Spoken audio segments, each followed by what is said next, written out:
बिस्मिल्लाहिर्रहमानिर्रहीम। अस्सलाम वालेकुम वरहमतुल्लाहि वबरकातुहू। मेरे भाइयों और दोस्तों, जितने भी इंसान, बल्कि इंसान क्या, जितनी भी जानदार चीज़ें इस दुनिया के अंदर आई हैं, हर जानदार ने मौत का जायका चखना है।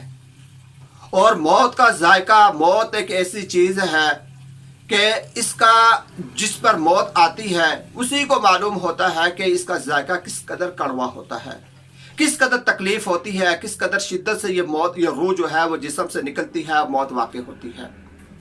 इस पर मैं आपको एक छोटा सा वाक़या सुनाता हूँ हज़रत ईसा अलैहिस्सलाम का। हज़रत ईसा अलैहिस्सलाम के मुतालिक, जैसा कि आप जानते हैं कि अल्लाह पाक ने इनको ये मौजज़ा अता फरमाया था कि वो मुर्दों को जिंदा फरमाया करते थे। एक मरतबा इनके पास एक शख्स आया और आकर कहने लगा कि आप जो मुर्दों को जिंदा फरमाते हैं, जो ताज़ा मुर्दे होते हैं, यानी जो नए नए फौत हुए होते हैं, उनको आप जिंदा फरमाते हैं। आप यूं करें कि किसी ऐसे मुर्दे को जिंदा करें कि जो बहुत ज्यादा पुराना हो, जिसका इंतकाल बहुत पहले हुआ हो।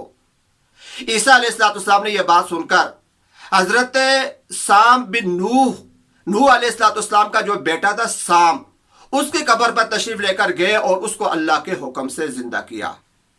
साम जो है, साम बिन नूह अलैहिस्सलाम अपनी कब्र से उठे तो ईसा अलैहिस्सलाम ने देखा कि उनके सर के बाल भी और उनके दाढ़ी के बाल भी सफेद हैं।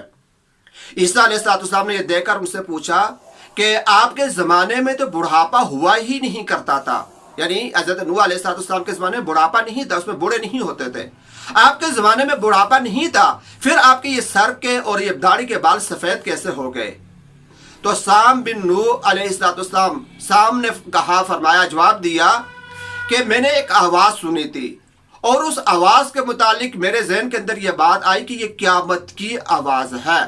तो ये सोच कर कि क़यामत वाक़ई हो गई, उसके खौफ से मेरे सर और दाढ़ी के बाल सफ़ेद हो गए।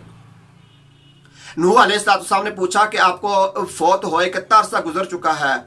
तो साम ने फरमाया कि मैं 4000 साल हो चुके हैं मुझे फौत हुए। और उसके बाद उन्होंने शाह फरमाया, साम ने कहा कि 4000 साल हो चुके हैं मुझे फौत हुए, लेकिन अभी तक मौत का जो जायका, जब मेरी रूह निकली थी तो उसकी कड़वाहट जो है वो मेरे मुंह के अंदर मौजूद है।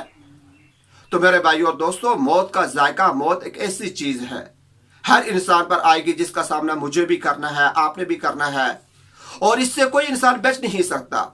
कोई इंसान इससे राय फरार इख्तियार नहीं कर सकता कि वह मौत से किसी तरीके से बच जाए। नहीं, मौत हर हाल में आकर ही रहेगी। जिस जगह, जिस वक्त अल्लाह पाक का हुक्म होगा वहां पर मौत आकर रहेगी, इससे कोई बच नहीं सकता। तो उसके लिए यह है कि हमें जो मौका अल्लाह पाक ने इस दुनिया के अंदर दे रखा है, हम उस मौत की तैयारी कर लें।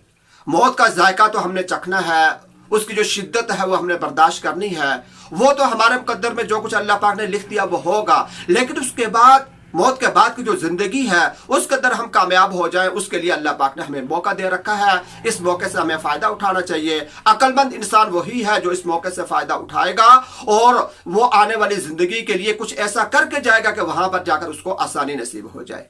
अल्लाह तबारक व तआला हम सबको मौत के आने से पहले मौत की तैयारी करने की और मौत के बाद में जो आने वाली ज़िंदगी है उसकी तैयारी करने की अल्लाह पाक हमें तौफीक अता